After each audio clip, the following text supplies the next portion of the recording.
Next हम लोग पढ़ते हैं किसके बारे में, ऑक्सीजन के बारे में।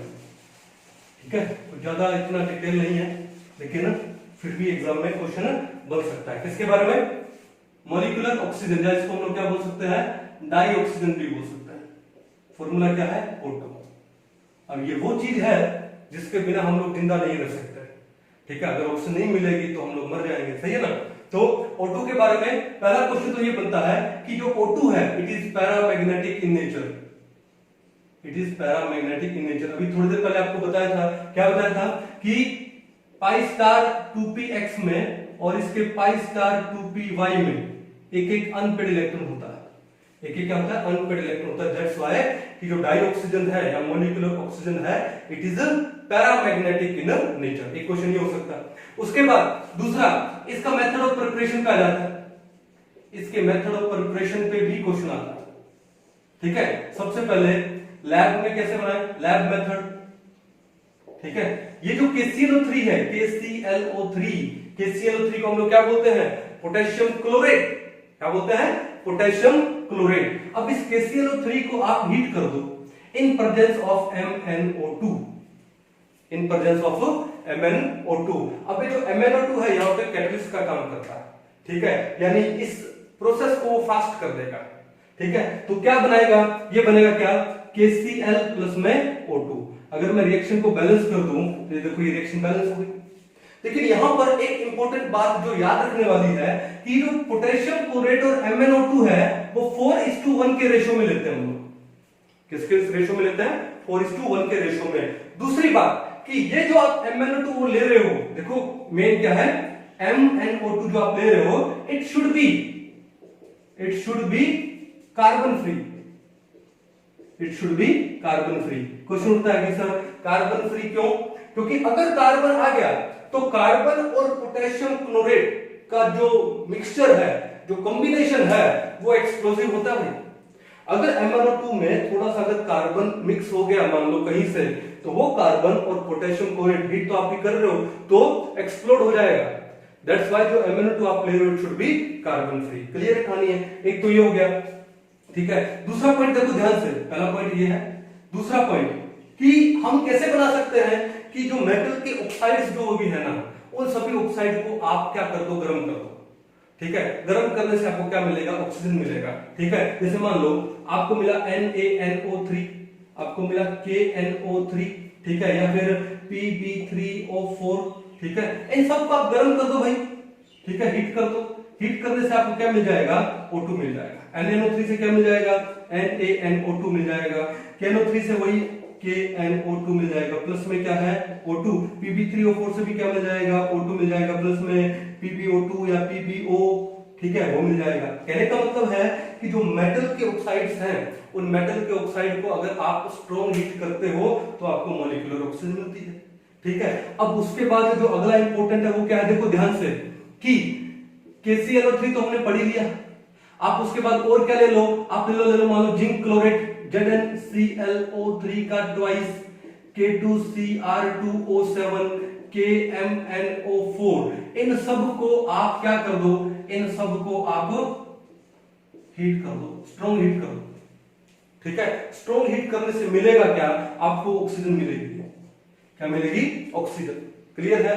ठीक है, तो पोटेशियम क्लोरेट हुआ, जिंक क्लोरेट हुआ, पोटेशियम डाइक्रोमेट हुआ, पोटेशियम परमैंगनेट हुआ, they upon strong heating gives O2। अब देखो एक और आता है यहाँ पर NH4 का ट्वाइस Cr2O7, क्या नाम है इसका, अमोनियम डाइक्रोमेट। कहते हैं कि अमोनियम डाइक्रोमेट को हीट करते हैं तो O2 नहीं मिलता है, तो वहां पर हमको क्या मिलता है, N2 मिलता है। वहां पर क्या मिलता है अपने को, N2 मिलता है। क्लियर है, N2 मिलेगा, प्लस में क्या मिलेगा, कितने वाटर मॉलिक्यूल आ जाएंगे यहाँ पे, 4 H2O मिल जाएगा, प्लस में क्या मिल जाएगा, Cr2O3 मिल जाएगा। Cr2 क्या मिल जाएगा, O3। तो देखो 7 ऑक्सीजन थे तो यहाँ पर 3 रह गए, 4 कहां गए, 4 यहाँ पर चले गए वाटर फॉर्मेशन में, लेकिन आपको क्या मिला, N2। अब इसी के ऊपर क्वेश्चन आता है कि which among the following does not give O2 on decomposition.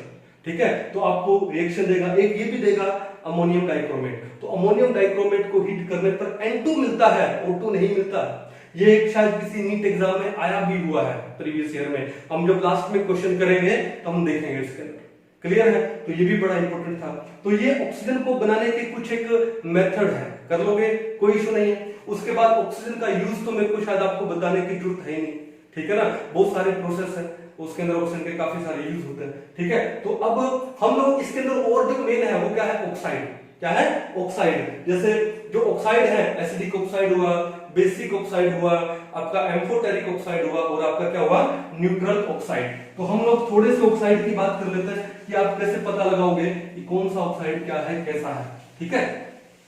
चलो ध्यान से फटाफट करते हैं। क्या बोला हम लोगों ने, ऑक्साइड्स। देखो सबसे पहले मैं क्या लिख दूं यहां पे, एसिडिक ऑक्साइड। तो भैया बात यह है कि एसिडिक ऑक्साइड्स क्या होते हैं, the oxides which react with water to give acid, या फिर ऑक्सो एसिड देते हैं। जो वाटर के साथ रिएक्ट करने पर क्या देते हैं, एसिड या ऑक्सो एसिड देते हैं, ठीक है। जैसे मान लो आपके पास CO2 है, वाटर के साथ रिएक्ट करेगा तो क्या बनाएगा, H2CO3 बनाएगा। क्या नाम है इसका, कार्बोनिक एसिड है। तो बताओ ये CO2 है, आपका एसिडिक ऑक्साइड हुआ कि नहीं हुआ। इसी तरह जैसे मान लो SO2 प्लस में वाटर के साथ क्या बनाएगा, H2SO3, क्या नाम है इसका, सल्फ्यूरिक एसिड। NO2 प्लस में H2O क्या बनाएगा, ये HNO3 बना सकता है, ठीक है ना। तो नाइट्रिक एसिड, सारे के सारे क्या हुए, एसिडिक ऑक्साइड हुए। तो भैया ध्यान रखना कि mainly non metal oxides, mainly non metal जो ऑक्साइड्स होते हैं, they are acidic in nature, they are acidic in nature. देखो सिंपल सी बात है, पीरियोडिक टेबल में हम जब लेफ्ट से राइट जाते हैं तो मान लो कि मैंने ले लिया यहाँ पे सोडियम, फिर हमने ले लिया कौन सा, magnesium, aluminium, then silicon, phosphorus, sulphur और क्लोरीन। अब क्लोरीन के बाद आर्गन तो क्या हो जाएगा, नोबल गैस हो जाएगा। अब ध्यान रखना पीरियोडिक टेबल में जो लेफ्ट में है वहां पर क्या मेटालिक कैरेक्टर ज्यादा है, और राइट में क्या है, नॉन मेटालिक कैरेक्टर ज्यादा है। तो जो नॉन मेटल ऑक्साइड होते हैं they are acidic in nature. जैसे मान लो क्लोरीन की oxide Cl2O, Cl2O3, Cl2O5, Cl2O7, ये सारे के सारे क्या है, ये एसिडिक है, सारे के सारे क्या है, एसिडिक। और यहां पे ध्यान रखना कि नॉन मेटल के जो ऑक्साइड है उनमें उस नॉन मेटल का ऑक्सीडेशन स्टेट जितना ज्यादा होगा और उसका एसिडिक कैरेक्टर उतना ही ज्यादा होगा। जैसे Cl2O में क्लोरीन है +1, इसमें क्लोरीन है +3, देन +5, देन +7, यानी ऊपर से नीचे जाने पर इस क्लोरीन के ऑक्साइड का एसिडिक स्ट्रेंथ क्या होता है, इंक्रीज होता है। कहानी समझ गए, ठीक है। लेकिन सारे के सारे ऑक्साइड क्या एसिडिक है। इसी तरह मान लो आपका जो SO2 हो गया या फिर आपका SO3 हो गया, क्या है, ये भी एसिडिक है, स्ट्रांगली एसिडिक बोल सकता हूं मैं इसको, ठीक है। फास्फोरस का P4O10 यानी P2O5 को हम लोग P4O10 में लिखते हैं, तो ये भी क्या है आपका, ये भी आपका एसिडिक है, ठीक है। सिलिकॉन का SiO2, सिलिका क्या होती है, स्लाइटली एसिडिक होती है, it is slightly acidic. Left से राइट जाने पर एसिडिक कैरेक्टर इंक्रीज होता है, ठीक है। अब एल्यूमिनियम Al2O3 ये भैया एम्फोटेरिक होता है, ये क्या होता है, एम्फोटेरिक। मैग्नीशियम ऑक्साइड क्या होता है, बेसिक होता है। Na2O ये क्या होता है, ये भी बेसिक होता है। तो मेटल के जो ऑक्साइड्स हैं they are basic in nature, metal oxides are basic in nature and non metal oxides are acidic in nature. तो देखो नंबर 2 क्या हो गया आपका, basic oxides, the oxides which give bases when treated with water. जैसे मान लो Na2O हो गया, MgO हो गया, CaO हो गया, FeO हो गया, etcetera. Mainly metal oxides are basic in nature, mainly metal oxides are basic in nature. कहानी क्लियर है। नंबर 3 किस पे आ रहा है, एम्फोटेरिक ऑक्साइड। एम्फोटेरिक ऑक्साइड क्या है, the oxide which can react both with water as well as both with acid as well as bases, ठीक है। एसिड के साथ भी रिएक्ट कर जाएगा, बेस के साथ भी रिएक्ट कर जाएगा। अभी कुछ दिन पहले मैंने एम्फोटेरिक ऑक्साइड को याद करने का मैंने आपको एक ट्रिक बताया था। जिसने वीडियो नहीं देखा पीछे जाके एक बार वीडियो देखिए, बड़ा इजीली आपको याद हो जाएगा और ज्यादा से ज्यादा क्वेश्चन आते हैं एम्फोटेरिक ऑक्साइड पे।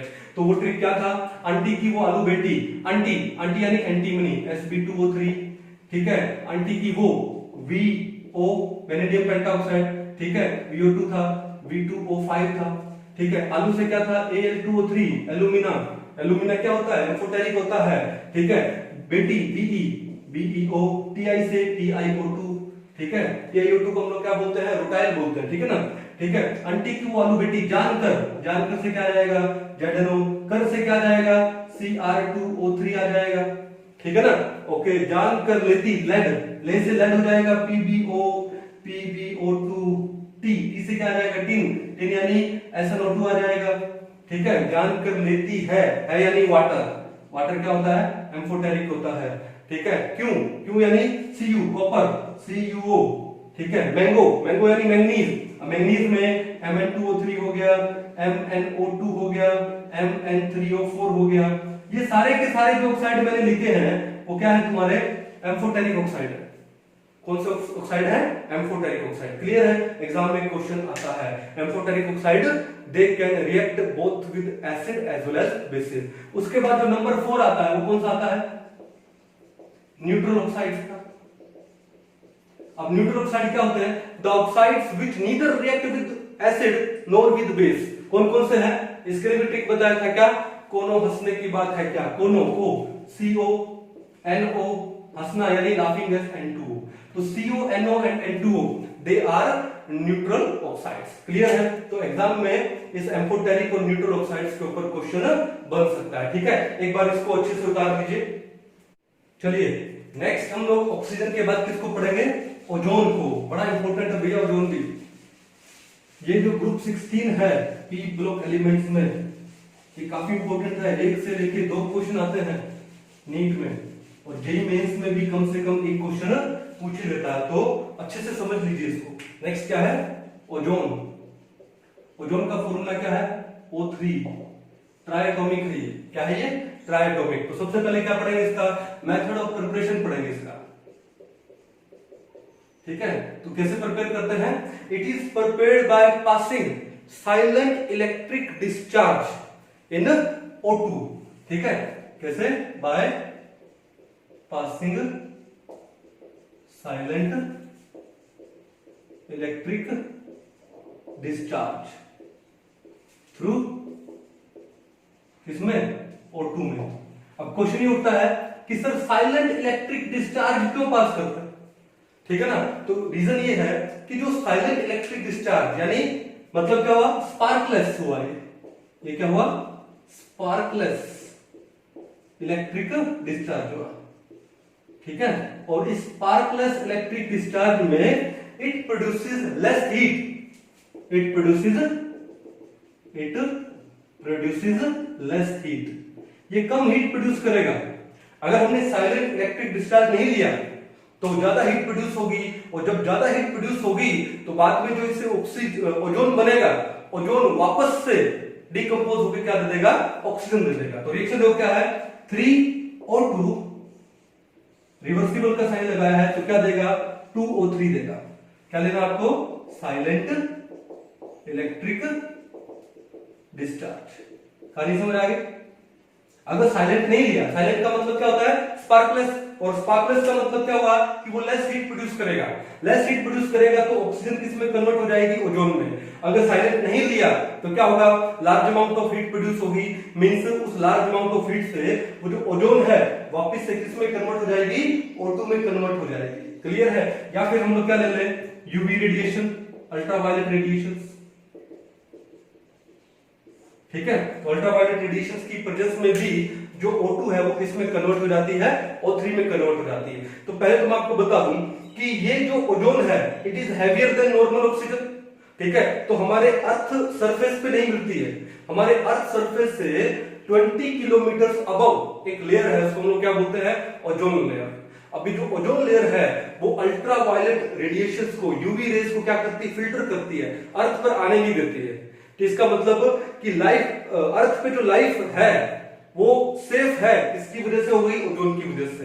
अगर ओजोन नहीं होती तो सन रेज में अल्ट्रावायलेट रेज भी क्या आ जाती, अर्थ पे आ जाती, तो हमें क्या हो जाता है, कैंसर हो जाता, हम लोग खत्म हो जाते।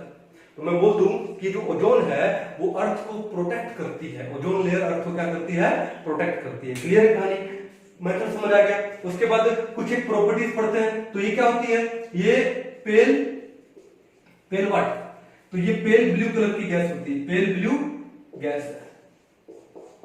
कौन सी गैस है, पेल ब्लू गैस है। दूसरी बात, इसकी जो स्मेल है वो फिश लाइक स्मेल होती है, रोटन स्मेल होती है, ठीक है, with a characteristic rotten smell, या फिर मैं बोल दूं फिशी स्मेल, ठीक है। दूसरी बात, पॉइजनस होती है भैया, क्या होती है, पॉइजनस होती है, ठीक है। अगर 100 ppm से, अगर मान लो 100 ppm से अबव कॉन्सेंट्रेशन है, देन हम इसको इनहेल करते हैं तो it can cause headache and nausea. और उससे अगर ज्यादा मान लो हो जाए, ज्यादा लंबे टाइम तक हम इसको इनहेल करें तो हमारे ये बॉडी टिश्यूज को भी क्या कर सकती है, खराब कर सकती है। कहानी समझ गए, ठीक है। तीसरी बात, इसको हम लोग यूज करते हैं for sterilisation of water. Water को अगर आपको बैक्टीरिया फ्री करना है तो हम लोग क्या यूज करते हैं, for sterilisation means bacteria free करना, ठीक है, ऑफ वाटर, ठीक है। चौथी बात यह है कि अगर किसी क्राउडी स्पेस में ऑक्सीजन को हमको क्या करना है, फ्रेश करना है, तो हम लोग किसको यूज करते हैं, O3 को। क्यों, O3 क्या काम करेगी, O2 में कन्वर्ट होगी और एटमॉस्फेयर को क्या कर देगी, फ्रेश कर देगी, ठीक है, to fresh atmosphere in crowdy space. Clear है, कोई इशू नहीं है। एज ए जर्मिसाइड इसको हम लोग यूज करते हैं, कर लोगे, ठीक है। अब उसके बाद आगे चलते हैं इसकी स्ट्रक्चर के ऊपर। मैं यही बना देता हूं, इसकी स्ट्रक्चर क्या है कि ये सेंट्रल ऑक्सीजन हुआ, ऑक्सीजन के पास कितने इलेक्ट्रॉन है, 6। तो भैया एक ऑक्सीजन के साथ तो मान लो इसका हो गया डबल बॉन्ड, और कितने इलेक्ट्रॉन बचे, 4 इलेक्ट्रॉन बचे। अब दूसरे ऑक्सीजन के साथ डबल बॉन्ड बना नहीं सकता, क्योंकि डबल बॉन्ड बना दिया तो 1 2 3 4 तो बॉन्ड वैसे हो गए और एक लोन पेयर हो गया। तो ये दूसरे ऑक्सीजन को अपना एक लोन पेयर डोनेट कर देता है by coordinate covalent bond. By which bond, coordinate covalent bond. और एक क्या बच जाता है इसके पास, लोन पेयर। क्या बच जाता है, लोन पेयर। अब ये जो बॉन्ड एंगल है वो बॉन्ड एंगल होता है 116.8 डिग्री का। The bond angle in ozone is 116.8 degree. अब दूसरी बात, ये जो बॉन्ड लेंथ है वो बॉन्ड लेंथ कितनी होती है, कुछ आई थिंक शायद 1.328 एंगस्ट्रॉम होती है बॉन्ड लेंथ। अब यहां पर रेजोनेंस होगी। रेजोनेंस क्या कि भाई ये डबल बॉन्ड क्यों हो, ये डबल बॉन्ड भी तो हो सकता है, तो इसका जो रेजोनेटिंग स्ट्रक्चर है वो कैसा होगा, देखो ध्यान से, ये हो जाएगा O,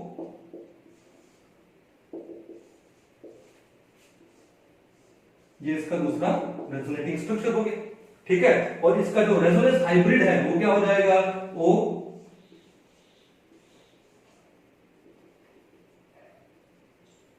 ये इसका रेजोनेंस हाइब्रिड हो जाएगा। कोई इशू नहीं है, समझोगे अच्छे से। चले आगे। अब बात यह है, हम चले इसकी केमिकल प्रॉपर्टीज के ऊपर। मिटा दो इसको एक बार। केमिकल प्रॉपर्टीज में इसकी कुछ एक प्रॉपर्टीज बड़ी इंपॉर्टेंट है, जिसके अंदर प्रॉपर्टीज के ऊपर भी क्वेश्चन बन सकता है, ठीक है। तो देखो, सबसे पहले नंबर वन क्या है कि एक टर्म आती है, इसको हम लोग क्या बोलते हैं, telling of mercury. Telling of mercury, ठीक है। तो हम लोग इसको ओजोन के टेस्ट के रूप में भी यूज कर सकते हैं। तो कहते हैं कि जो ओजोन है, मरकरी के साथ जब इसको रिएक्ट करें तो मरकरी का एक ऑक्साइड बनेगा क्या, Hg2O। मरकरी रिएक्ट कर जाता है ओजोन के साथ, क्या बनाता है, Hg2O, प्लस में क्या बन जाएगा, O2, ठीक है। अब ये जो Hg2O है, क्या बोलते हैं इसको हम लोग, मर्क्यूरस ऑक्साइड। क्या बोलते हैं, मर्क्यूरस ऑक्साइड, ठीक है। अब बात यह है कि जैसे ही ये ओजोन मरकरी के साथ रिएक्ट करता है तो मरकरी है वो अपना मेनिस्कस लूज कर देती है, ठीक है। ये मरकरी का मेनिस्कस है, this is the meniscus of mercury, ठीक है, ओके। अब जैसे ही इसकी रिएक्शन ओजोन के साथ कराओगे तो मरकरी का मेनिस्कस लूज हो जाएगा भैया, ये हो जाएगा, क्या हो जाएगा ये। Now mercury starts sticking on the wall of this glass, ठीक है, mercury it starts sticking on the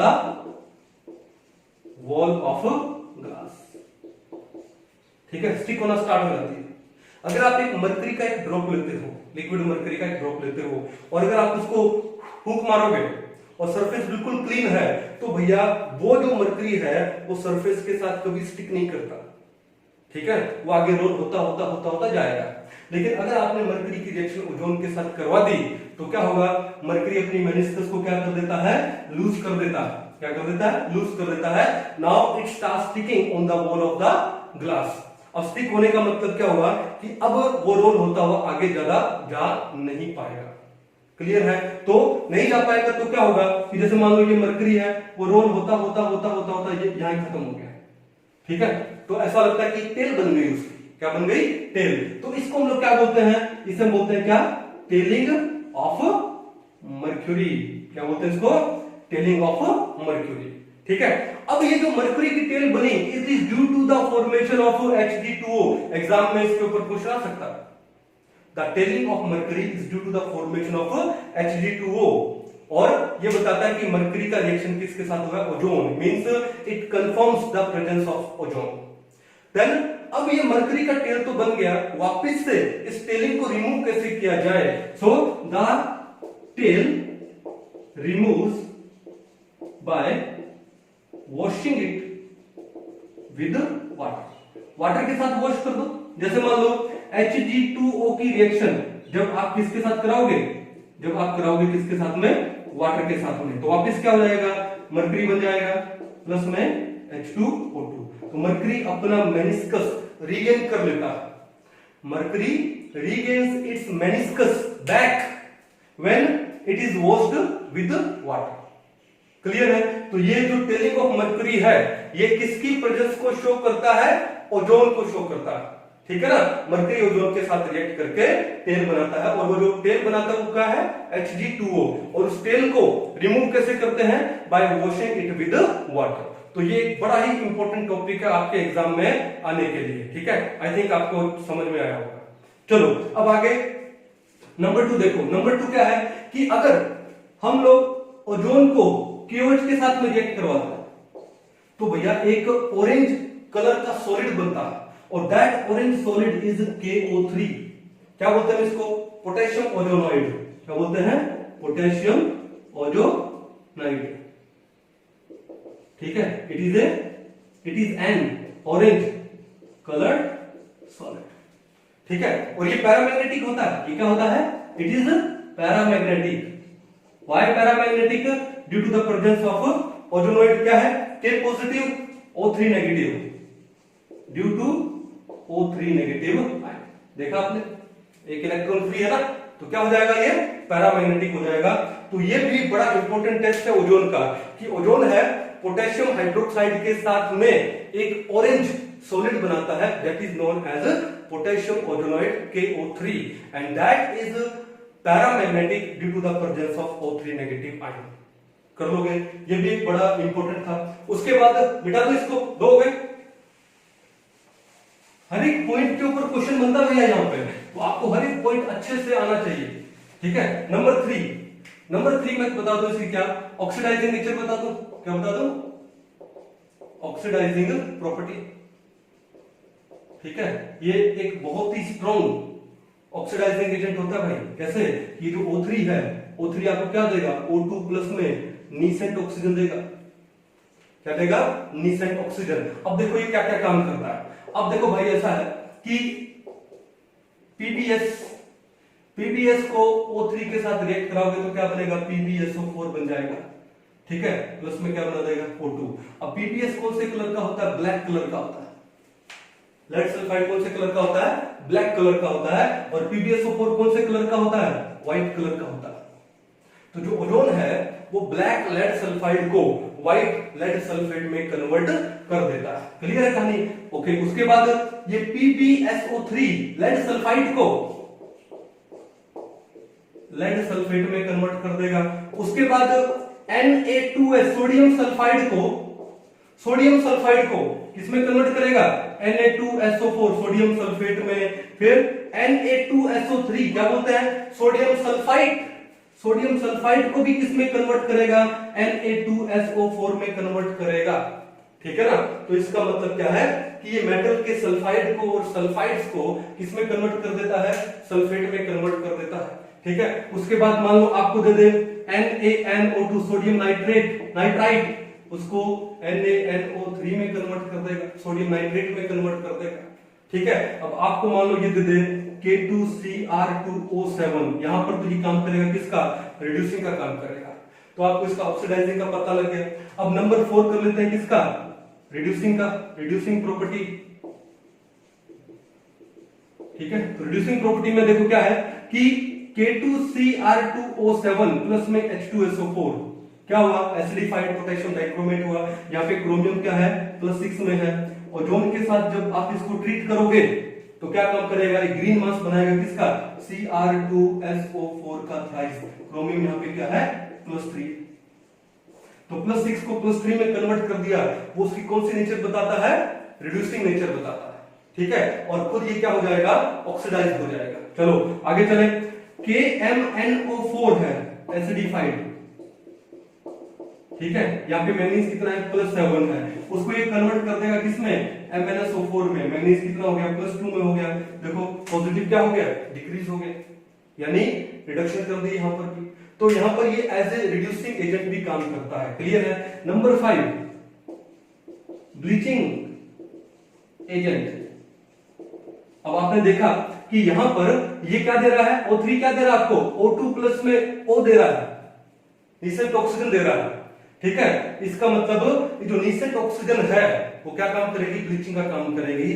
so the bleaching action of ozone is due to its oxidising property.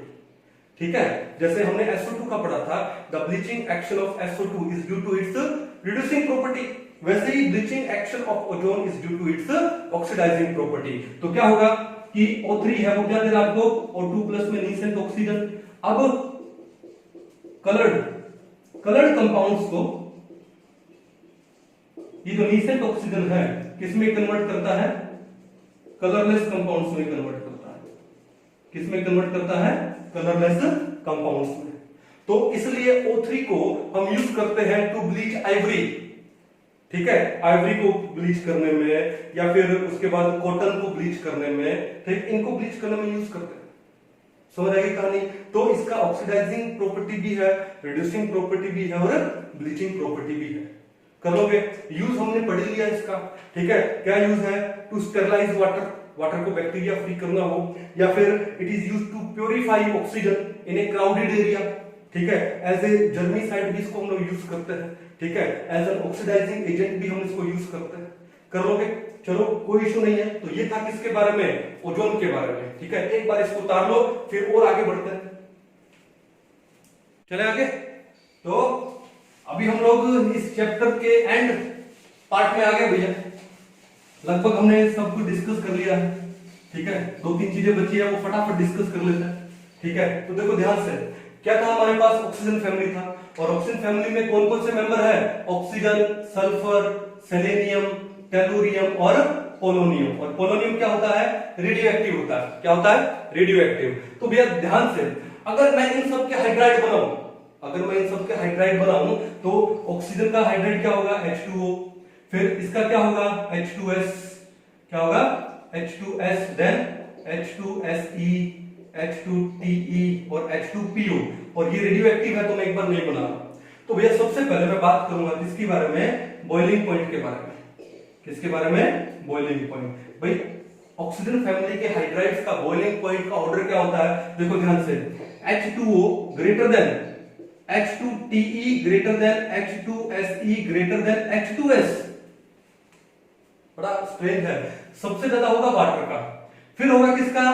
H2TE का, फिर H2SE का, फिर H2S का। Means lowest boiling point oxygen family के hydride में किसका होता है? H2S का होता है। अब क्वेश्चन उठता है कि सर क्यों? कि वाटर का तो ज्यादा होने का रीजन पता लग गया, क्या? Hydrogen bonding. क्या पता लग गया? Hydrogen bonding. अब बाकियों में हाइड्रोजन बॉन्डिंग है नहीं, तो बाकियों में क्या आएगा, वैन डर वाल बॉन्डिंग आएगा। क्या आएगा, वैन डर वाल फोर्सेस आएगा। एंड वैन डर वाल फोर्सेस वो किस पर डिपेंड करती है, सरफेस एरिया के ऊपर। अब सरफेस एरिया में H2TE टेलुरियम का ज्यादा हो जाएगा, सेलेनियम का उससे कम, और सल्फर का सबसे कम। क्लियर है, तो सरफेस एरिया किसका ज्यादा है, टेलुरियम का ज्यादा है, तो वैन डर वाल फोर्स ऑफ अट्रैक्शन भी कहां पे ज्यादा हो गई, यहां ज्यादा हो गई, इसलिए ये ऑर्डर आया। क्लियर कहानी। नंबर 2 क्या आता है, मेल्टिंग पॉइंट क्या आता है, क्या आता है, मेल्टिंग पॉइंट। अब मेल्टिंग पॉइंट का ऑर्डर भी क्या होगा, सेम होगा भैया, यहाँ पे H2O greater than H2TE greater than H2SE greater than H2S। ठीक है, नंबर 3 आ जाते हैं हम लोग यहाँ पर क्या, एसिडिक स्ट्रेंथ के ऊपर। अब ये एसिडिक स्ट्रेंथ में देखो कि जब हम टॉप से बॉटम पर आते हैं, यानी ऊपर से जब नीचे आते हैं, साइज बड़ा होता है, तो क्या होगा, बॉन्ड जो बॉन्डेड इलेक्ट्रॉन्स है, ठीक है, तो वो क्या हो जाएगा, थोड़ा सा वीक हो जाएंगे, अट्रैक्शन वीक हो जाएगा, तो एसिडिक स्ट्रेंथ क्या हो जाएगा, बढ़ जाएगा। तो एसिडिक स्ट्रेंथ में अगर मैं देखूं तो हमारे पास ऑर्डर क्या आएगा, हमारे पास ऑर्डर आएगा क्या, H2TE greater than H2SE greater than H2S और ग्रेटर देन H2O। तो हमने आयोनिक इक्विलिब्रियम पढ़ा था, वहां पे बताया था कि जो वाटर है, प्योर वाटर है, तो वो तो बहुत ही कम डिसोसिएटेड फॉर्म में होता है, ठीक है ना। तो वैसे क्या हो गया आपका, बहुत ही वीक एसिड हो गया एक्चुअली, हाँ बहुत ही वीक एसिड हो गया। उसके बाद नंबर 4 किस पे आ जाए, थर्मल स्टेबिलिटी के ऊपर आ जाए। थर्मल स्टेबिलिटी के ऊपर भी क्वेश्चन आ जाता है, जैसे आई थिंक नीट 2019 में इसी के थर्मल स्टेबिलिटी पे भी क्वेश्चन आया था। तो थर्मल स्टेबिलिटी क्या होगी, क्या हाइड्राइड्स की ऊपर से जब नीचे जाते हैं तो थर्मल स्टेबिलिटी क्या करेगी, डिक्रीज करेगी, क्योंकि साइज क्या हो रहा है, धीरे धीरे बढ़ रहा है, और साइज बढ़ने से थर्मल स्टेबिलिटी क्या हो जाएगी, यहाँ पे डिक्रीज हो जाएगी। तो ऑर्डर क्या आ गया, H2O greater than H2S greater than H2SE greater than H2TE, और अगर पोलोनियम का भी हो जाए तो ग्रेटर देन H2PO। लेकिन पोलोनियम तो क्या होता है, रेडियो एक्टिव होता है, ठीक है। तो मैंने आपको ये 4 मेन पॉइंट बताए हैं, इन चारों पॉइंट्स के ऊपर भी कई बार क्वेश्चन आ जाता है, ठीक है, कर लोगे। तो थर्मल स्टेबिलिटी पे कब आया था, नीट 2019 में क्वेश्चन आया था, एक बार आप उठा के देखिए वहां पे, है ना। तो ओके, एक बार इसको उतारिए, फिर आगे चलते हैं। चलिए लास्ट जो इसमें जो एक छोटा सा टॉपिक बच गया, वो क्या बच गया, हाइपो सोडियम थायोसल्फेट। इसके ऊपर मैंने बहुत बार क्वेश्चन लिखा है, तो मैंने कहा चलो ये भी करवा दीजिए, कोई भी टॉपिक छोड़ना नहीं अपने को, है ना। तो क्या है, हाइपो, ठीक है, फॉर्मूला क्या है, Na2S2O3.5H2O, ठीक है।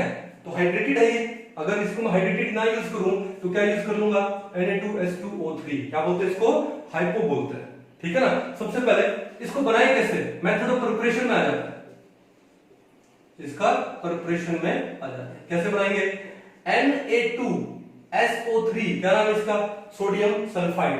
सोडियम सल्फाइड का रिएक्शन सल्फर के साथ करवा देते हैं, यानी बॉइलिंग सल्फर के साथ करवा दें तो हमको क्या मिल जाएगा, Na2S2O3 मिल जाएगा। क्या बोलते हैं इसको हम लोग, हाइपो बोलते हैं। क्लियर है, कोई इशू नहीं है। अब देखो इसकी बहुत सारी कुछ एक रिएक्शन है जो कि बड़ी इंपॉर्टेंट है। क्या रिएक्शन है, सबसे पहले देखो प्रॉपर्टीज में आ जाए, सबसे पहले देखो कि जो Na2S2O3 सोडियम थायोसल्फेट है, ये हैलोजन को जैसे Cl2 है किसमें कन्वर्ट कर देता है, उनके एसिड में कन्वर्ट कर देता है, ठीक है। जैसे मान लो ये क्या बनाएगा, इस Cl2 को इसमें कन्वर्ट कर देगा, HCl में कन्वर्ट कर देगा, किसमें कन्वर्ट कर देगा, HCl में। प्लस में सल्फर और प्लस में क्या हो गया, Na2SO4। क्लियर है, देखो एक सल्फर निकल गया यहां से, पीछे क्या बचा, Na2SO3, एक ऑक्सीजन यहां से आएगा तो क्या बन गया, Na2SO4 बन गया, पीछे क्या बचे, 2H बचे, 2Cl बचे, यानी 2HCl।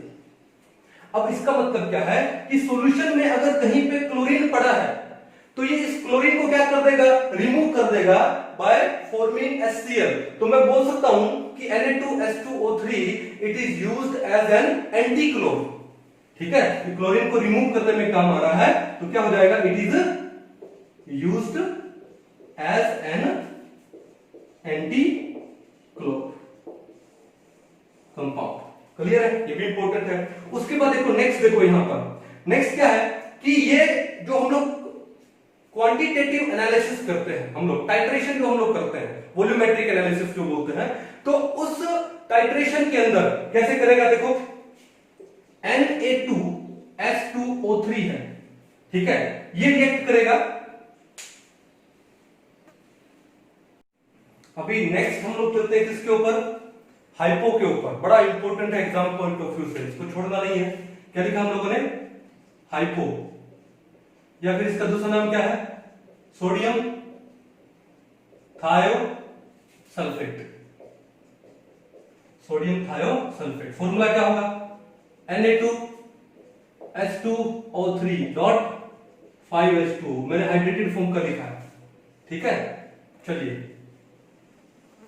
तो सबसे पहले हम लोग क्या पढ़ेंगे, इसका हम पढ़ते हैं इसका क्या प्रिपरेशन।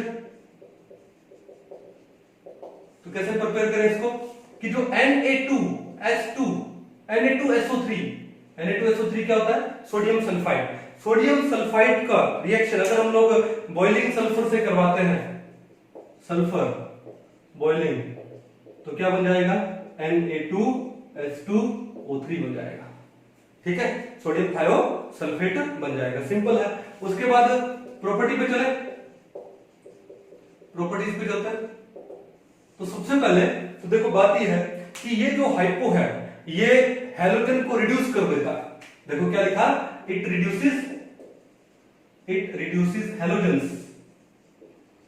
ठीक है, ओके। अब जैसे फॉर एग्जांपल रिएक्शन देखो क्या होगा कि Na2S2O3 है, प्लस में Cl2 प्लस में वाटर, हमने एक हैलोजन ले लिया, जैसे क्लोरीन ले लिया, तो क्या करेगा, इस क्लोरीन को रिड्यूस कर देगा। यहाँ पे क्लोरीन का ऑक्सीडेशन स्टेट कितना है, 0, और रिड्यूस होने का मतलब वो कहां चला जाएगा, नेगेटिव में, -1। तो भैया क्लोरीन को रिड्यूस करके क्या बना देगा, HCl, 2H2Cl, क्या बनेगा, 2HCl। अब एक ऑक्सीजन बचा आपके पास, वो ऑक्सीजन कहां चला जाएगा, यहाँ पे, और यहां से एक सल्फर निकल जाएगा, तो सल्फर निकल गया, ये लो। तो फिर यहां क्या बचा, Na2SO3, एक ऑक्सीजन ऐड कर दो तो क्या बन जाएगा, Na2SO4, ठीक है। तो जो सोडियम थायोसल्फेट था वो सोडियम सल्फेट में कन्वर्ट हो गया, और इसने क्या किया, इस क्लोरीन को यहां पर क्या कर दिया, रिड्यूस कर दिया, -1 में ले आया, ठीक है। अब इस रिएक्शन के लिए हम इसको क्या बोलते हैं, एज एन एंटी क्लोर बोलते हैं, कि अगर आपके किसी सॉल्यूशन में या फैब्रिक पे क्लोरीन है तो इस क्लोरीन को वो क्या कर देगा, रिमूव कर देगा, ठीक है। That's why this hypo is used as anti chlor, कि क्लोरीन को रिमूव कर रहा है, ठीक है ना, इसलिए इसको हम लोग क्या बोलते हैं, मैं लिख देता हूं यहां पे, रिमूवल ऑफ क्लोरीन। कहानी समझ गए, कोई इशू नहीं है, ठीक है। तो एक तो ये हो गया, ओके। दूसरी रिएक्शन देखो ध्यान से, हम लोग वॉल्यूमेट्रिक एनालिसिस करते हैं, किसका, I2 का करते हैं, तो हम लोग वहां पे यूज करते हैं किसको, हाइपो को। तो दूसरा रिएक्शन में क्या लिख रहा हूं, इन वॉल्यूमेट्रिक एनालिसिस ऑफ I2, ठीक है। और I2 को क्या कर देता है, ये डीक्लोराइज, तो ये देखो मींस इन डीक्लोराइजेशन ऑफ I2,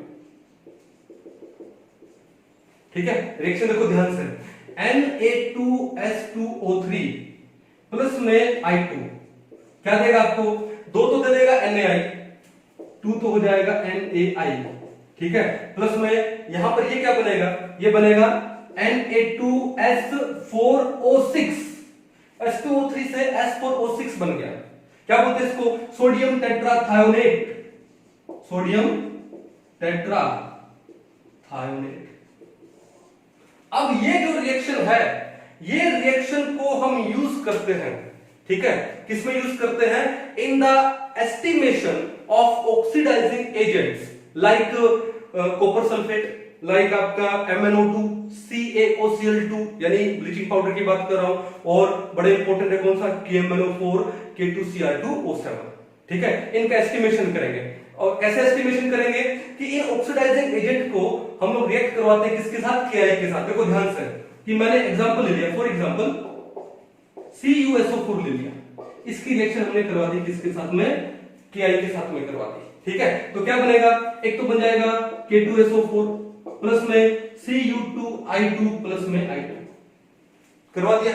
अब यहां से जो आयोडीन निकला, यहां से जो आयोडीन निकला, उस आयोडीन को हम सोडियम थायोसल्फेट के साथ में क्या कर देंगे, टाइट्रेट कर देंगे, और टाइट्रेट करने से हम एस्टिमेशन पता लगा लेंगे। क्लियर है कहानी? तो कोई इशू नहीं है। तो this reaction is used in the estimation of किसका, आयोडीन का। और वो कैसे, हम ये जो ऑक्सीडाइजिंग एजेंट यूज करते हैं जैसे copper sulphate COCl2, MnO2, K2Cr2O7, KMnO4, उनको हम लोग पोटेशियम आयोडाइड के साथ रिएक्ट करवाते हैं। रिएक्ट करने से आयोडीन लिबरेट होगी, और उस आयोडीन जो लिबरेट हुई उसको हम लोगों ने टाइट्रेट करवा दिया सोडियम थायोसल्फेट के साथ। ठीक है, इसलिए ऐसे ये वॉल्यूमेट्रिक एनालिसिस में यूज होता है। ठीक है, नंबर 3 क्या है कि भैया ये जो है कौन, सोडियम थायोसल्फेट है, वो क्या काम करता है, फोटोग्राफी में भी यूज होता है। It is used in photography. ठीक है, it is used in photography. It is used in photography because it can dissolve क्या, अनअफेक्टेड सिल्वर हैलाइड्स। ठीक है, because it can dissolve unaffected silver halides. Silver halides को क्या कर लेता है, डिसोल्व कर लेता है। अब डिसोल्व करने से होगा क्या, तो भैया होगा ऐसा कि बाद में क्या काम करेगा कि जैसे मान लो AgBr है, अब AgBr के साथ में Na2H2O3 है, ये रिएक्ट करेगा, और रिएक्ट करके ये एक कॉम्प्लेक्सिंग एजेंट बनाता है। क्या बनाता है, कॉम्प्लेक्सिंग एजेंट। और वो जो कॉम्प्लेक्सिंग एजेंट है वो क्या है, Na3Ag2O3 का ट्वाइस, क्या बोलते हैं इसको, सोडियम आर्जेंटो थायोसल्फेट।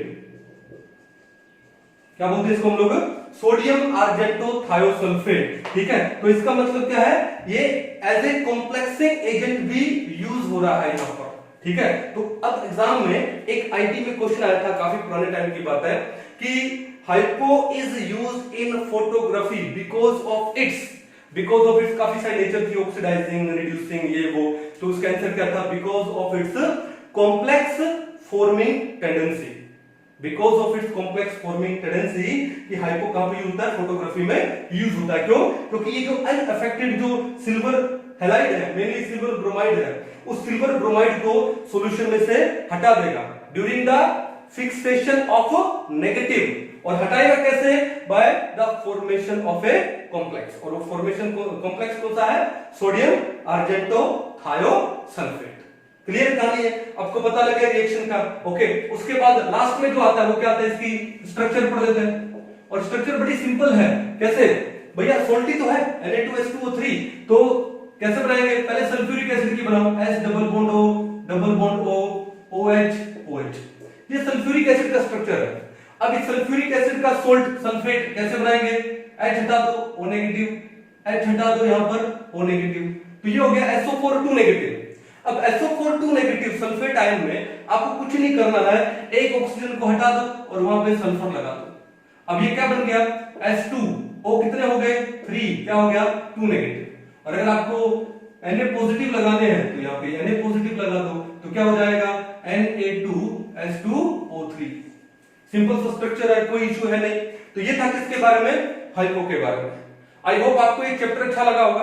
अभी हम इसके कुछ प्रीवियस ईयर के क्वेश्चन करते हैं कि हमने जो पढ़ा है, देखें कि हम प्रीवियस ईयर में आए हुए क्वेश्चन को सोल्व कर पाते हैं या नहीं पाते हैं। ठीक है, तब तक एक बार इसको अच्छे से उतार लो। चलो आइए कुछ एक प्रीवियस ईयर के क्वेश्चन हम लोग सोल्व करते हैं। ठीक है, ओके, तो देखो पहला IIT 1981 में क्या बोला, hypo is used in photography because of its, अभी थोड़ी देर पहले किया है, because of its complex forming tendency. तो यहाँ पे क्या दिया है, रिड्यूसिंग बिहेवियर, ऑक्सीडाइजिंग। अगला कौन सा है, कॉम्प्लेक्स फॉर्मिंग बिहेवियर। बिल्कुल सही है, क्योंकि वो हाइपो है, वो सिल्वर ब्रोमाइड के साथ में क्या बनाता है, वो बनाता है Na3Ag2O3 का ट्वाइस सोडियम आर्जेंटो थायोसल्फेट, एक कॉम्प्लेक्स बनाता है, इसलिए हाइपो को हम लोग फोटोग्राफी में यूज करते हैं। तो पहला क्वेश्चन बड़ा इजी था। दूसरा, there is no SS bond in, ठीक है, हमने स्ट्रक्चर पढ़े थे सारे, ठीक है। अब देखो क्या बोल रहा है यहाँ पे दे रहा है S2O4 2 negative, S4O6 2 negative, S2O3 2 negative और S2O7 2 नेगेटिव। पीछे से स्टार्ट करते हैं। अगर 2 नेगेटिव हटा के मैं 2H लगा देता तो बनता है H2S2O7 यानी ओलियम, और ओलियम में क्या आता है SOS। फिर क्या आता है, ये एक लगा दो आप, O नेगेटिव लगा दो, यहां भी क्या लगा दो O नेगेटिव लगा दो। फिर कितने ऑप्शन बचे, double bond O, double bond O, double bond O, double bond O, हो गया। S2O कितना 1 2 3 4 5 6 7। तो देखो S2O7 2 नेगेटिव में आपके पास SS बॉन्ड तो है नहीं, कौन सा बॉन्ड है, SOS बॉन्ड है। तो भैया आपका आंसर तो यही हो जाना चाहिए, आपका आंसर क्या हो जाना चाहिए। फिर भी चलो हम लोग बाकी स्ट्रक्चर बनाते हैं। ये S2O3 2 नेगेटिव क्या है, ये थायोसल्फेट। थायोसल्फेट क्या होता है, S double bond S, double bond O, O negative O negative. ये थायोसल्फेट का अभी हाइपो में पढ़ा था हम लोगों ने। तो यहाँ पे देखो SS बॉन्ड है कि नहीं है, तो ये हमारा आंसर नहीं होगा। उसके बाद देखो क्या दिया उन्होंने, S2O4 2 नेगेटिव। कैसे बनाओगे, दो सल्फर, ठीक है, कितने, दो नेगेटिव है, इसका मतलब एक एक O singly bonded oxygen negative के साथ लगा दो, ठीक है। फिर कितने ऑप्शन बचे, दो, double bond O, double bond O, क्या लगा दो, बीच में बॉन्ड बना दो, और एक क्या बच जाएगा, सल्फर के पास लोन पेयर बच जाएगा। तो S और S में बॉन्ड है यहाँ पर, तो ये भी आंसर नहीं होगा। S4O6 2 नेगेटिव बना लेते हैं, S S S S, ठीक है। फिर क्या बोला, 2 नेगेटिव, एक O नेगेटिव यहां लगा दो, एक यहां पर लगाओ। फिर कितने ऑप्शन बचे, चार बचे, डबली बॉन्डेड वाले। तो भैया दो तो दो इसको और दो दो इसको, ठीक है। बना दिया डायग्राम, क्या बना, S4 O कितने हुए, 1 2 3 4 5 6 2 नेगेटिव हुए। तो क्या यहाँ पर SS बॉन्ड है, नहीं, बिल्कुल बॉन्ड है। तो ये भी आंसर नहीं होगा। तुम्हारा आंसर क्या होगा, ऑप्शन नंबर 4। आपको जितने ज्यादा डायग्राम आएंगे उतने ही आपकी प्रोबेबिलिटी बढ़ेगी। क्यों, most of the question diagram से ही पूछता है। आगे देखो IT 1999 में पूछा है क्या, the oxidation number of sulphur in acid. देखो एलिमेंट्री फॉर्म में है, एलिमेंट्री फॉर्म में ऑक्सीडेशन स्टेट क्या होती है, 0 होती है। तो पहला आंसर तो हो गया 0। यहाँ पहला +2 -2 दिया है तो दोनों ही काट दो। यहाँ पर पहला 0 0, ठीक है। फिर दूसरा क्या बोला, S2F2। अब देखो फ्लोरीन -1 है तो दो फ्लोरीन पे -2, तो दो सल्फर पे +2, तो एक सल्फर पे कितना हुआ, +1। तो यहाँ पे है 0, इसके ऊपर है +1, तो 0 +1, और उसके बाद H2S हाइड्रोजन सल्फाइड, यहाँ कितना है -2, तो 0 +1 -2, आंसर क्या हो जाएगा, ऑप्शन नंबर 3। बड़ा ही इजी क्वेश्चन था। अब उसके बाद देखो IIT 2001 में क्या है, the number of SS bonds in sulphur trioxide trimer S3O9 में एक भी नहीं होता। कैसे, देखो डायग्राम बना के देखते हैं। डायग्राम कहां बनाऊं, कुछ मिटाना पड़ेगा, ठीक है। यही मिटा देता हूं। देखो ध्यान से, क्या बना, S3O9 कैसे बनाएंगे, SOSO S, ठीक है, double bond O, double bond O, सब सल्फर के साथ दो ऑक्सीजन लगा दीजिए डबल बॉन्डेड के साथ, ठीक है। बन गया S3O कितना हुआ, 1 2 3 4 5 6 7 8 9। अब यहां पर कौन सा बॉन्ड है, SOS बॉन्ड है। SOS कितने बॉन्ड है, 3 है, कोई भी SS बॉन्ड है ही नहीं। तो भैया यहां पर कितना आएगा, 0 आंसर आएगा। Option number 4 is the correct one. अब देखो आगे IIT 2003 में क्या बोलता है, X+ में H2SO4 क्या देगा आपको, Y देगा, a colourless gas with irritating smell, okay. और जो Y है वो पोटेशियम डाइक्रोमेट एसिडिफाइड के साथ में ग्रीन सॉल्यूशन देता है। अब भैया यहाँ पे तो हमको पता है, यहाँ पे क्रोमियम कितना है, +6 है, और ग्रीन सॉल्यूशन होने का मतलब क्रोमियम +3 है, तो क्या बनेगा, Cr2SO4 का थ्राइस बनेगा। ये ग्रीन सॉल्यूशन है, यहाँ पे क्रोमियम कितना है, +3 है। ये बात क्लियर है। तो फिर रिएक्शन में X और Y क्या है, ठीक है। अब देखो colourless gas with irritating smell, मैंने आपको करवाया था, इरिटेटिंग सफोकेटिंग कौन सी है, SO2 है, कौन सी है, SO2। तो Y SO2 हो सकती है। अगर Y SO2 होगा तो Y में तो आपके पास SO2 का तो एक ही ऑप्शन दिया हुआ है, ठीक है। तो इसका मतलब आपका X क्या होना चाहिए, SO3 2 नेगेटिव होना चाहिए। करके देखते हैं, अगर X हो जाएगा SO3 2 नेगेटिव, मैंने ले लिया Na2SO3 sodium sulphide. Sodium sulphide की रिएक्शन अगर हम लोग H2SO4 के साथ करते हैं, क्या बनेगा, आपके पास बनेगा क्या, Na2SO4 प्लस में क्या बन जाएगा, H2SO3 बन जाएगा। H2 क्या बन गया, SO3 बन गया, ठीक है। इसका मतलब आपका X क्या हो जाना चाहिए, सल्फाइड हो जाना चाहिए। फिर आगे करते हैं कि जो H2SO3 बना, सल्फ्यूरस एसिड, ये हाईली क्या होता है, अनस्टेबल होता है, और ये डिकंपोज होता है स्पॉन्टेनियसली। और डिकम्पोज होके क्या देगा ये H2O प्लस में SO2, ये H2SO4 है, SO3 है, डिकम्पोज होके H2O प्लस में क्या देगा SO2 देगा। ठीक है, अब SO2 देगा तो ये तो क्या, ये तो गैस है। अब यही जो Y है, Y क्या हो गया आपका SO2 हो गया, यहाँ Y क्या हो गया SO2, कहानी समझ गए। और SO2 है वो एसिडिफाइड पोटेशियम डाइक्रोमेट को किसमें, एक ग्रीन सॉल्यूशन में कन्वर्ट करेगा, वो क्या है Cr+3 का, क्रोमियम सल्फेट का। तो इसका आंसर क्या हो जाएगा ऑप्शन नंबर 1। अच्छे से करवाया था आपको। आगे देखो AIEEE 2004 में देखो, the correct order for acidic strength aluminium, silicon, phosphorus, sulphur. ऐसा लग रहा है कि हम लोग पीरियोडिक टेबल में लेफ्ट से राइट जा रहे हैं। एटॉमिक नंबर 13, 14, 15, 16 और पीरियोडिक टेबल में जब लेफ्ट से राइट जाते हैं तो जो ऑक्साइड है, ऑक्साइड का एसिडिक स्ट्रेंथ इंक्रीज होता है। ठीक है, अब देखो Al2O3 तो क्या है एम्फोटेरिक है, पढ़ा था हमने, ट्रिक भी पढ़े थे। SiO2 क्या होता है, ये स्लाइटली एसिडिक होता है। P2O3 acidic, SO2 strongly acidic. तो भैया पहला ही आंसर हो जाएगा, क्या हो जाएगा पहला ही। तो बड़े इजी क्वेश्चन दे रहा है, ठीक है, अच्छे से एक बार इसको करिए, आगे चलते हैं। चलो नेक्स्ट क्वेश्चन है वो AIEEE 2011 में आया, क्या बोलते हैं, which of the following statements regarding sulphur is incorrect. चलो क्या बोला पहले, at 600 degree Celsius the gas mainly consist of S2 molecules. बिल्कुल बात सही बोल रहा है। ठीक है, जैसे जैसे टेम्परेचर बढ़ता जाएगा वैसे वैसे सल्फर S8, S6, S2 और लास्ट में किस में S में कन्वर्ट हो जाएगा। दूसरी बात, एक क्वेश्चन यहां पर बड़ा इंपॉर्टेंट बनता है, क्या कि जो S2 मॉलिक्यूल है it is paramagnetic just like molecular oxygen यानी O2। इसके ऊपर भी क्वेश्चन आता है कि जैसे O2 क्या होती है पैरामैग्नेटिक होती है, तो वैसे S2 क्या होता है वो भी पैरामैग्नेटिक होता है। तो पहली बात तो उसने बिल्कुल करेक्ट बोली है, लेकिन we have to find out the incorrect one. तो दूसरा क्या बोलता है, the oxidation state of sulphur is never less than +4 in its compounds. एकदम झूठ बोल गया ये, कैसे कि यहां पर देखो कि एक एग्जांपल में दे दो आपको H2S। अब H2S में सल्फर कितना है -2 है। ठीक है, अगर ये अपनी एलिमेंट्री फॉर्म में है, मान लो S8 में है, S6 में, S2 में है, वहां पर कितना हो गया 0 भी हो गया। ठीक है, तो ये तो बिल्कुल झूठ बोल गया ना कि +4 से क्या कम हो ही नहीं सकती। तो भैया इनकरेक्ट कौन सा आ गया, ऑप्शन नंबर 2 ही आ गया। आपको आगे जाने की जरूरत है ही नहीं, फिर भी एक बार पढ़ लेते हैं। थर्ड पॉइंट क्या बोलता है, S2 मॉलिक्यूल इज पैरामैग्नेटिक। अभी जस्ट थोड़ी देर पहले आपको बताया, जस्ट लाइक O2 S2 भी क्या होता है पैरामैग्नेटिक, ये तो करेक्ट है। The vapor at 200 degree Celsius consists mainly of S8 rings। ये बात भी बिल्कुल सही है। ठीक है, तो इसका मतलब इनकरेक्ट कौन सा हो गया हमारा, ऑप्शन नंबर 2 हो गया। बड़ा इजी क्वेश्चन था। अब आगे देखो AIPMT प्री 2012 रिएक्शंस पे भी क्वेश्चन आते हैं। क्या बोला, सल्फर ट्राइऑक्साइड यानी SO3 की बात हो रही है, it can be obtained by which of the following reactions. तो पहला देखो क्या बोला उसने कि सल्फर प्लस में H2SO4, सल्फर को H2SO4 के साथ हीट करोगे तो क्या मिलेगा आपको, मिलेगा क्या SO2 मिलेगा, SO3 नहीं मिलेगा। तो पहला तो नहीं होगा। फिर H2SO4 प्लस में PCl5, H2SO4 को PCl5 के साथ रिएक्ट करते हैं तो हमने क्या पढ़ा था, दो टाइप के हमको प्रोडक्ट मिलते हैं। कौन कौन से प्रोडक्ट मिलते हैं देखो ध्यान से। ठीक है, क्या कहां लिखूं मैं, इसको मिटा दूं, ये देखो क्या था H2SO4 S double bond O, ये क्या है OH, ये क्या है OH। किसके साथ रिएक्ट कर रहे हो आप, PCl5, किसके साथ में PCl5। तो एक काम करो, Cl, 2 Cl लग गए और एक Cl और लग गया, PCl5 हो गया।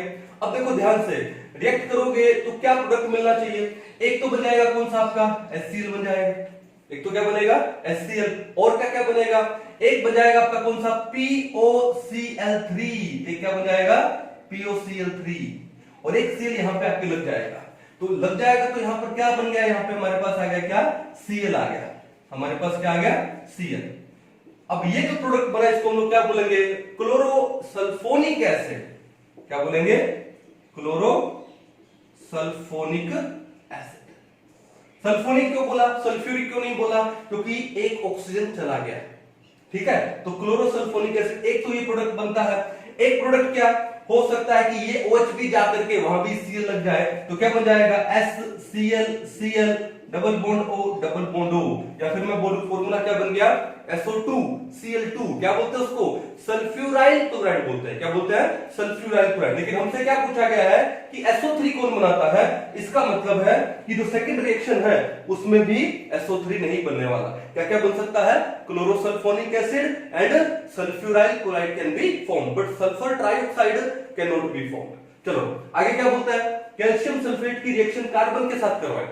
तो कैल्शियम सल्फेट की रिएक्शन जब कार्बन के साथ करवाते हैं तो वो रिएक्शन देखो क्या होती है, 3 मोल्स ऑफ कार्बन लगेंगे, एक तो बनेगा क्या CaS, CS का मतलब कैल्शियम सल्फाइड, ओके, एक बनेगा क्या CO और एक बनेगा क्या CO2। लेकिन कितने ऑक्सीजन हमारे पास 4, 2 यहां बैलेंस हो गए तो इसका मतलब ये कितने लगेंगे 2, तो कार्बन कितने आ गए 3 मोल आ गए। तो क्या क्या बनेगा, calcium sulphide, carbon monoxide, carbon dioxide, लेकिन सल्फर ट्राइऑक्साइड फॉर्म नहीं होगा। तो हमारे पास बचा क्या, ऑप्शन नंबर 4, यही आंसर होना चाहिए। लेकिन फिर भी चेक करते हैं क्या दिया इन्होंने, Fe2SO4 का थ्राइस, यानी इन्होंने आपको दिया फेरिक सल्फेट, क्या दिया इन्होंने आपको फेरिक सल्फेट दिया है, आयरन +3 में है। जब आप इसको हीट करोगे तो भैया प्रोडक्ट क्या बनेगा Fe2O3 बनेगा, फेरिक ऑक्साइड बनने वाला है। क्या बनने वाला है, फेरिक ऑक्साइड। तो एक चीज ध्यान से देखो यहां पे Fe2 ओके, कितने हुआ है 3। अब यहां पे आपके पास SO4 कितने हैं 3, तो SO4 में से अगर मैं एक ऑक्सीजन हटा दूं और वो कितना है थ्राइस है तो 3 हो गए, तो चले गए यहां पे, तो पीछे क्या बचा प्लस में 3 moles of SO3। Yes, sulphur trioxide gas किस में फॉर्म होगी, ऑप्शन नंबर 4 में फॉर्म होगी। क्लियर है, कोई इशू नहीं है। चलो आगे देखो, एम्स 2012 में क्वेश्चन आया, काफी बार पढ़ चुके हम लोग, क्या दिया है H2O8 नेगेटिव, ये मार्शल एसिड का एनाइन है। मार्शल एसिड का फॉर्मूला क्या होता है H2S2O8 होता है, ठीक है। तो फिर क्या करना आपको, जो OH लगे हैं उन OH में से H पॉजिटिव हटा दो, स्ट्रक्चर बन जाएगा किसका H2O8 नेगेटिव का। और मार्शल एसिड में हमने क्या पढ़ा था, वहां पे क्या होती है पर ऑक्साइड लिंकेज होती है, क्या होती है पर ऑक्साइड लिंकेज। इसका मतलब पर ऑक्साइड यानी O ब्रिज होता है, बिल्कुल सही बोल रहा है। ऑप्शन नंबर 3 क्या हो जाएगा, करेक्ट हो जाएगा।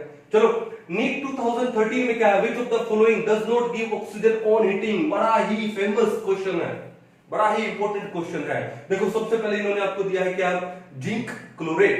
अब जिंक क्लोरेट को हीट करोगे तो क्या बनेगा, ऑक्सीजन गैस बनेगी, ठीक है। दूसरा क्या दिया है, पोटेशियम डाइक्रोमेट, इसको भी हीट करोगे तो भी ऑक्सीजन बनेगी। क्या दिया है, पोटेशियम क्लोरेट, इसको हीट करोगे तो भी ऑक्सीजन मिलेगी, ठीक है। फिर क्या बचा आपके पास, ये अमोनियम डाइक्रोमेट। अमोनियम डाइक्रोमेट को हीट करने पे ऑक्सीजन नहीं मिलती है, क्या मिलता है N2 मिलता है। क्या मिलता है हीट करने से N2। क्या बोला, विच of the following does not give oxygen on heating, answer क्या आएगा अमोनियम डाइक्रोमेट। क्लियर है। अब AIPMT 2014 में देखो क्या बोलते हैं, acidity of diprotic acids in aqueous solutions increases in the order, ठीक है, यानी एक्वस सॉल्यूशन में किसका एसिडिक स्ट्रेंथ इंक्रीज करेगा। तो भैया सिंपल सी बात है कि हम पीरियोडिक टेबल में कहां से जाएं, टॉप से जब बॉटम में जाएंगे, ठीक है। जैसे मान लो यहां पर क्या दे रहा है, H2S less than H2SC less than H2TE, बिल्कुल पीरियोडिक टेबल में जब टॉप से बॉटम में हम लोग जाएंगे तो क्या होगा, बॉन्ड वीक होगा। बॉन्ड वीक होगा तो इसका मतलब H पॉजिटिव मिलने की प्रोबेबिलिटी क्या हो जाएगी, बढ़ जाएगी। तो इसका मतलब एसिडिक स्ट्रेंथ क्या हो जाएगा, बढ़ जाएगा। सल्फर, सेलेनियम, टेलुरियम, बिल्कुल पहला बिल्कुल सही बोल रहा है, ठीक है। तो बड़े इजी टाइप के क्वेश्चन है। ज्यादा क्वेश्चन देखो स्ट्रक्चर के ऊपर देता है और स्ट्रक्चर में पूछ लेगा कौन सी लिंकेज है, क्या है, फलाना ढिमका। क्लियर है, तो अच्छे से इसको कर लीजिए। चलो आगे और क्वेश्चन करते हैं थोड़े। अभी नेक्स्ट क्वेश्चन देखो, नेक्स्ट क्वेश्चन है क्वेश्चन नंबर 12, जेईई एडवांस 2019 में आया हुआ है। क्या है, अमंग B2S6 डाइबोरेन, B3N3S6 जिसको हम लोग क्या बोलते हैं, इनऑर्गेनिक बेंजीन बोलते हैं, बोराजीन या बोराजोल या इनऑर्गेनिक बेंजीन। फिर N2O nitrous oxide laughing gas, N2O4, H2S2O3 thiosulphuric acid and H2S2O8 क्या पढ़ा था हमने, मार्शल्स एसिड या फिर peroxo disulphuric acid. The total number of molecules containing covalent bond between two atoms of same kind। एक बात आपने नोटिस की कि आपसे जेईई एडवांस में भी वही क्वेश्चन पूछा है जिसमें स्ट्रक्चर है। जब तक आपको ये स्ट्रक्चर नहीं आएगा तो आप कैसे बताओगे कि किस किस में सेम एटम के बीच में कोवलेंट बॉन्ड है या नहीं, ठीक है ना। चलो अब देखो करते हैं इस क्वेश्चन को सोल्व करते हैं। सबसे पहले क्या दिया उसने, B2S6। तो B2S6 में तो होगा नहीं, क्यों, क्योंकि यहाँ पे तो हाइड्रोजन ब्रिज बॉन्ड होता है, जिसको हम लोग क्या बोलते हैं यहाँ पे, बनाना बॉन्ड बोलते हैं। क्या बोलते हैं इसे, बनाना बॉन्ड। तो दो same type of, same kind of atom में कोवलेंट बॉन्ड है ही नहीं, तो इसका मतलब B2S6 नहीं होगा। फिर दे रहा B3N3S6, तो कितने B है, 3, तो भैया ये इनऑर्गेनिक बेंजीन बोलते हैं इसको, ठीक है, BN BN BN, और सबके साथ में क्या है, एक एक हाइड्रोजन, ठीक है। और यहां पर नाइट्रोजन के पास क्या है, लोन पेयर, तो अपना वो लोन पेयर डोनेट कर देता है बोरोन को बाय कोऑर्डिनेट कोवेलेंट बॉन्ड, ठीक है, डोनेट कर दिया। और ऐसा अपीयर हो रहा है कि बेंजीन जैसा, लेकिन कार्बन है नहीं, तो ऑर्गेनिक बेंजीन तो है नहीं, तो क्या होगा, inorganic benzene. Same kind of atoms में कोवेलेंट बॉन्ड नहीं है, तो आपका दूसरा भी गलत हो गया। फिर आता है क्या, N2O, N2O में nitrous oxide N triple bond N, और नाइट्रोजन ने अपना एक लोन पेयर दे दिया ऑक्सीजन को बाय कोऑर्डिनेट कोवेलेंट बॉन्ड। अब देखो यहाँ पे नाइट्रोजन और नाइट्रोजन में सेम काइंड ऑफ एटम्स में कोवेलेंट बॉन्ड हो गया ना, तो आपका N2O तो होगा। फिर क्या बोलता है, N2O4, N2O4 का डायग्राम क्या है, N डबल बॉन्ड O, फिर यहां पर भी N डबल बॉन्ड O, और एक ऑक्सीजन कोऑर्डिनेट कोवेलेंट बॉन्ड से यहां पे, एक यहां पे, और नाइट्रोजन और नाइट्रोजन के बीच में बॉन्ड है, तो इसका मतलब ये भी होगा।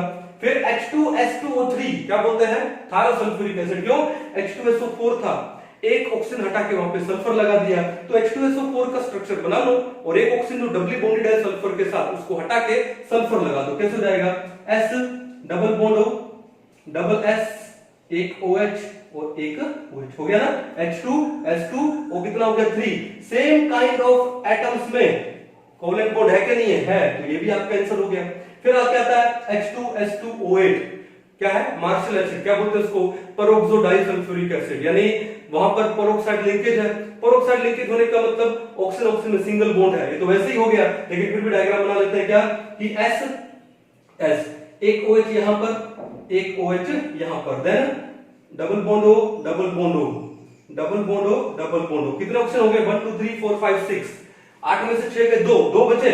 अब वो 2 ऑक्सीजन यहां पर ऐसे, मींस ऑक्सीजन ऑक्सीजन में सिंगल बॉन्ड है, तो सेम काइंड ऑफ एलिमेंट्स में, सेम काइंड ऑफ एटम्स में क्या कोवेलेंट बॉन्ड नहीं है, तो ये भी आंसर हो गया। तो टोटल कितने मॉलिक्यूल आए, 1 2 3 4, तो इसका आंसर क्या आ जाएगा, 4 आ जाएगा, और आंसर 4 आते ही आपके नंबर पक्के। चलो उसके बाद जेईई एडवांस 2019 सेम ईयर, एक क्वेश्चन और है, क्या है, the amount of water produced in gram, okay, in the oxidation of 1 mole of rhombic sulphur. अब भैया रोम्बिक सल्फर तो आप जानते हो एसिड फॉर्म में एग्जिस्ट करता है, और उसने बोला 1 मोल, भैया आपको ये 1 मोल ही लेना है, बाय कॉन्सेंट्रेटेड HNO3। अब इसकी रिएक्शन करवानी है HNO3 के साथ में, क्या है, कॉन्सेंट्रेटेड, ठीक है, to a compound with highest oxidation state of sulphur, यानी ये रिएक्शन कराओगे तो एक कंपाउंड प्रोड्यूस होगा जिसमें सल्फर अपनी हाईएस्ट ऑक्सीडेशन स्टेट में होगा। तो यहां पर सल्फर अपनी एलिमेंट्री फॉर्म में है, तो यहां एलिमेंट्री फॉर्म में ऑक्सीडेशन स्टेट कितना होता है, 0, और सल्फर का हाईएस्ट ऑक्सीडेशन स्टेट कितना होता है, +6, और +6 किसमें, सल्फ्यूरिक एसिड में, तो मैं डायरेक्ट बना दूं H2SO4 बना दूं, यहां पे सल्फर कितना है, +6 में है, तो देखो सल्फर क्या हो गया, ऑक्सीडाइज हो गया। अब देखो नाइट्रिक एसिड है कॉन्सेंट्रेटेड, अब नाइट्रिक एसिड एक स्ट्रॉन्ग ऑक्सीडाइजिंग एजेंट होता है, तो उसने सल्फर को ऑक्सीडाइज कर दिया, लेकिन खुद क्या हो जाएगा, रिड्यूस, यहाँ पे नाइट्रोजन +5 है, और ये रिड्यूस होकर क्या देता है, NO2, concentrated nitric acid oxidising agent है, रिड्यूस होकर क्या बनाता है, NO2 बनाता है, बना दिया। NO2 में नाइट्रोजन कितना है, +4 है, देखो +5 से कहां चला गया, +4, क्या हो गया इसका, रिडक्शन, और प्लस में क्या बन जाएगा, वाटर। अब उसने बोला है the amount of water produced in gram, means simple सी बात है, रिएक्शन आपके सामने है, आपको इस रिएक्शन को बैलेंस करना है, क्या करना है, बैलेंस। तो इसने क्या बोला है, S8, ये 8 सल्फर है, तो यहां पर कितना, H2SO4 कितना हो जाएगा, 8 हो जाएगा। अगर आपको रिडॉक्स रिएक्शन वाला चैप्टर आपने अच्छे से पढ़ा है, तो मेरे ख्याल से आपके बाएं हाथ का खेल है, बैलेंस करेंगे तो शायद HNO3 48 लगेंगे यहाँ पे। अब देखो हमको क्या रट गए हैं, बार बार पढ़ाने से हमें रट गया है, क्या करें, तो ये 48 मोल्स लगेंगे, तो यहाँ पे नाइट्रोजन कितने हो गए, 48 हो गए, तो NO2 कितना बना, NO2 भी कितना बना, 48 मोल्स बने ना। अब देखो हाइड्रोजन काउंट कर लो, अब हाइड्रोजन यहाँ पर कितने हुए, 48 में से यहाँ कितने चले गए, 16, यहाँ पर है नहीं, तो 48 माइनस में 16 कितने हुए, 32, अब 32 में वाटर कितने होंगे 16 हो जाएंगे। देखा 16 इंटू 2 32 हो गया ना, तो आपके पास 16 मोल ऑफ वाटर बनेगा। ठीक है, एक बार दोबारा से बैलेंस करो। 8 सल्फर, नाइट्रोजन कितना है 48 है, नाइट्रोजन कितना है 48, हाइड्रोजन कितना हुआ 48 में 16 ये हो गया, 32 ये हो गया, 48 बैलेंस है। अब बचा क्या ऑक्सीजन, टोटल ऑक्सीजन कितना है 48 इंटू में 3, तो 48 इंटू 3 कितना होता है, ये होता है 144। अब यहां पर कितना है, यहां पर ये हो गया 4 इंटू 8 32, और ये कितना हो गया 48 इंटू 2 कितना हो गया 96, और यहां पर कितना हो गया 16, तो ये भी कितना आ गया आपका 144। इसका मतलब रिएक्शन हमारी क्या हो गई, बैलेंस हो गई। अब वाटर कितना बना 16 मोल बना। अब इसमें क्या पूछा था, amount of water produced in gram, तो amount of water produced is equal to क्या हो जाएगा 16 इंटू 1 मोल ऑफ वाटर का वेट कितना होता है 18 ग्राम, तो 16 इंटू में 18 ग्राम। अब जब आप 16 को 18 से मल्टीप्लाई करते हो कितना आएगा, वो कितना आएगा 16 इंटू 18 ग्राम कितना आएगा, आई थिंक ये आएगा 288 ग्राम। तो देखा कितना सिंपल क्वेश्चन था, है ना। तो देखो जेईई एडवांस 2019 में भी इस ग्रुप 16 में 2 क्वेश्चन आए हुए हैं। ठीक है, तो आई होप आपको ये चैप्टर बड़ा इजी लगा होगा, समझ में आया होगा। 1 से 2 क्वेश्चन गारंटीड आएंगे नीट में और जेईई मेंस में, और आपके वो क्वेश्चन पक्के होने चाहिए अच्छे से। ठीक है ना, तो इसी उम्मीद के साथ नेक्स्ट लेक्चर में मिलते हैं, तब तक के लिए थैंक यू।